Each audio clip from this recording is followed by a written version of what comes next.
Assalamualaikum warahmatullahi wabarakatuh. Selamat datang di channel Rasa Hidup bersama Bang Tio, mantan cleaning service yang merasa dirinya ganteng, mendaftarkan diri menjadi cover boy, tapi langsung ditolak gitu kan. Hanya diterima sebagai office boy, dan itu pun langsung dipecat gara-gara minta kenaikan gaji yang tidak wajar gitu kan. Nah, setelah lontang-lantung gak karuan kesana kemari, setelah dibully dari satu tempat satu ke tempat lainnya, akhirnya memutuskan diri untuk menjadi konten kreator alias youtuber. Mohon doa restunya supaya channel ini bermanfaat untuk alam semesta beserta makhluk yang ada di dalamnya. Amin amin ya rabbal alamin gitu kan. Sahabat Rasa Hidup yang dirahmati Allah dan senantiasa selalu berada dalam lindungan Allah Subhanahu wa taala gitu kan. Setiap kita termasuk Sarah itu pasti kepengen kepengen sukses dan kepengen bebas secara finansial ya, mencapai kebebasan secara finansial gitu kan. Itu sah-sah saja gitu kan, bahkan wajib ya gitu, kita wajib hukumnya supaya kita sukses secara finansial gitu, supaya kita bisa banyak-banyak membantu lingkungan gitu ya, seperti itu ya gitu. Itu jadi diwajibkan. Nah, yang jadi masalah gitu kan, banyak yang orang itu kepengen begitu brojol, itu langsung mencapai kebebasan finansial gitu kan gitu. Jadi jarang yang mau menikmati atau menjalani proses menuju kebebasan finansial gitu. Jadi yang perlu kita perhatikan gitu lah gitu, bahwa untuk mencapai kebebasan finansial itu ada suatu serangkaian proses gitu kan, yang lumayan panjang gitu, dan itu wajib kita jalani supaya kita nanti mencapai kebebasan finansial sejati. Jadi bukan KW-KW, bukan cuma sebentar terus langsung kelar gitu. Jadi harus seperti itu. Nah, masalahnya itu sangat sedikit orang yang menyadari seperti itu gitu kan. Nah, jadi untuk mencapai kebebasan finansial itu kita perlu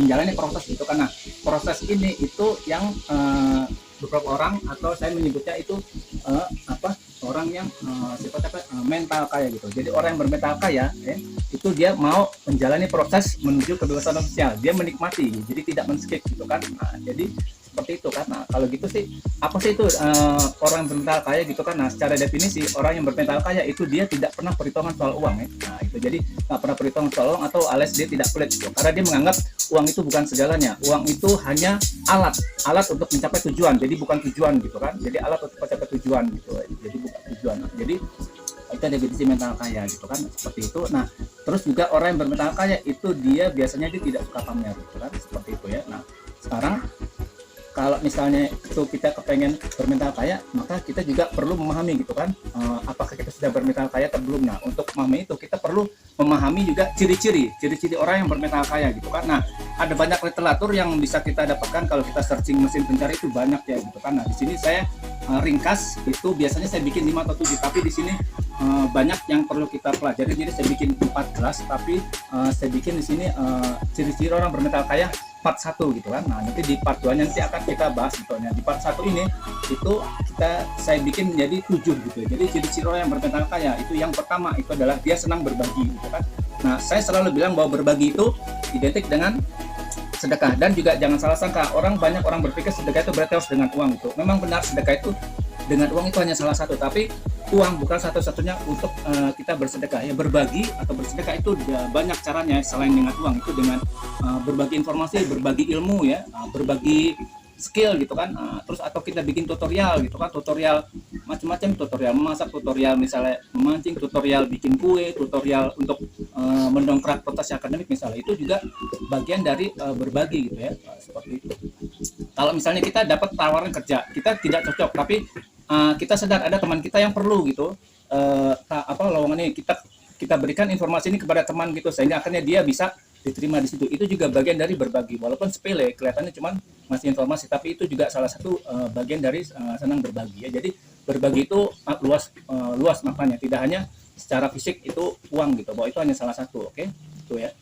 Jadi senang berbagi hal apapun, tentunya yang berbagi positif ya, bukan yang berbagi negatif. Nah, kemudian yang berikutnya itu adalah dia tidak senang meminta-minta ya. Jadi yang pertama tadi senang berbagi, nah yang kedua dia tidak senang meminta-minta. Jadi dia cenderung selalu berusaha jadi tangan di atas. Jadi dia selalu berusaha memberi gitu kan. Nah, jadi dia hanya mengizinkan minta-minta hanya satu, yaitu minta maaf. Jadi kalau dia berbuat salah itu minta maaf pada teman, pada orang yang menurut dia membuat dia tersinggung, itu kita minta maaf itu. Tapi selain minta itu dia tidak berusaha untuk selalu berbagi, tidak pernah atau sangat jarang meminta-minta gitu. Nah kemudian yang ketiga, dia senang menolong orang yang berada dalam masalah ekonomi atau ekonomi sulit gitu. Jadi orang yang misalnya sering ribut permasalahan rumah tangga atau karena dia kesulitan ekonomi, dia bantu gitu kan, bantu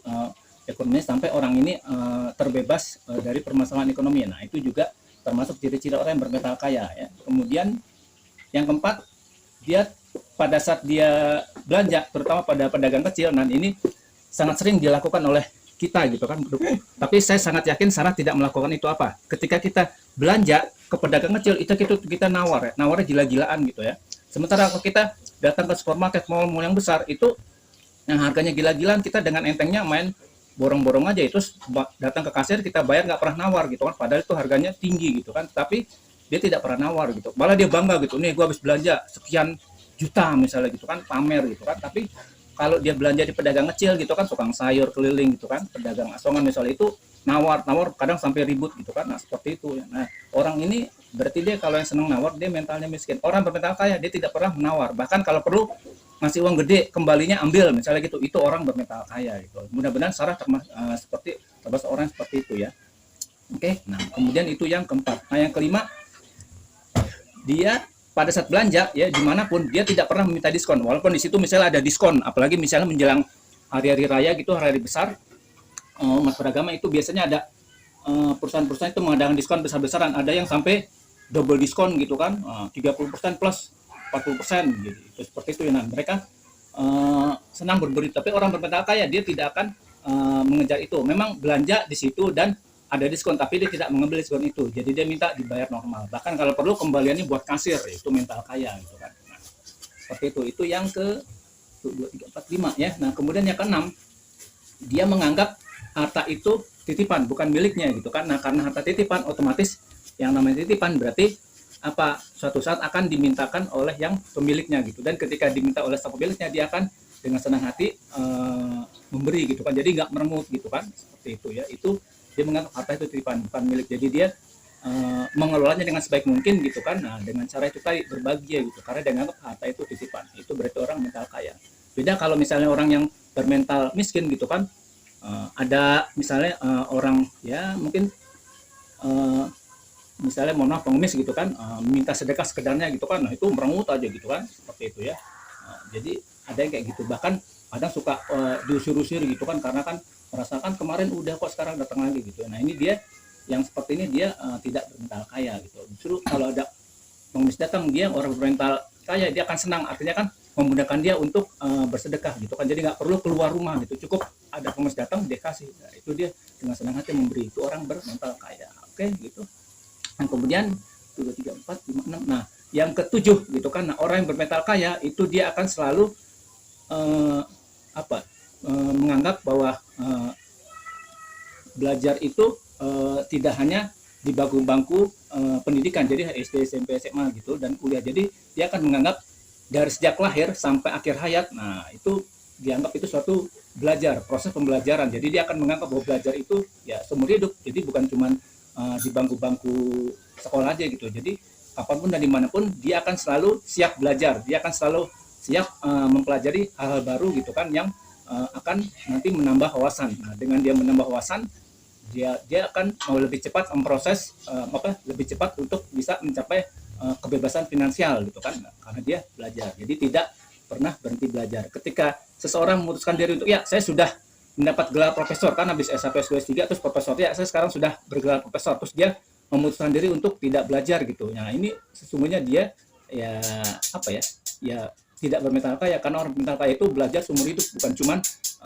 sampai mendapat gelar aja gitu. Karena kan itu setiap hari itu kita akan selalu dihadapi dengan hal baru. Hal baru ini yang dulu waktu kita menuntut ilmu di jenjang resmi itu belum ada gitu kan. Jadi akan selalu ada hal baru, dan otomatis ya kita akan ya dituntut selalu terus membuka wawasan gitu kan, menambah mengubah mindset, jadi membuka pola pikir gitu, bahwa kita itu harus bisa menghadapi perkembangan zaman dengan cara itu tadi, belajar sendiri gitu ya.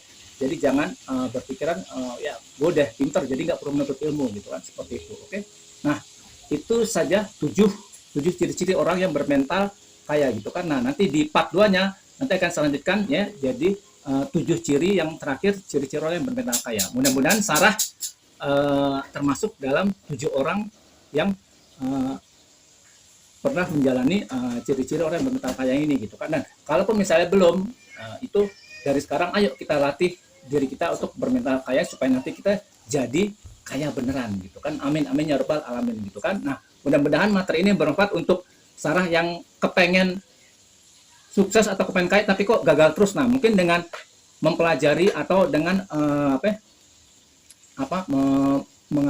berlatih diri untuk menjadi bermental kaya, nanti kita bisa ya kaya beneran gitu kan, seperti itu ya gitu. Nah, seperti itu 7. Jadi mudah-mudahan bisa. Nah, kalau misalnya masih bingung, nah silakan tonton video ini dari awal sampai akhir, jangan skip supaya tidak gagal mandiri. Kalau masih bingung, nah silakan ketik kritik, saran dan pertanyaan di kolom komentar, disertai dengan menekan tombol like, subscribe sama tombol lonceng supaya kalau ada pembaruan data Sarah mendapat informasi lebih dulu dari yang lain gitu kan. Mudah-mudahan channel ini bermanfaat untuk Sarah dan teman-temannya, dan kalau menurut Sarah ini bermanfaat silakan share, dibagikan ke teman-temannya gitu kan, supaya teman-teman juga mendapat pencerahan gitu kan, seperti Sarah gitu kan. Amin ya rabbal alamin. Sampai jumpa di episode berikutnya yang lebih bermanfaat, yang lebih berani, yang lebih berpower gitu kan. Terima kasih. Wassalamualaikum warahmatullahi wabarakatuh.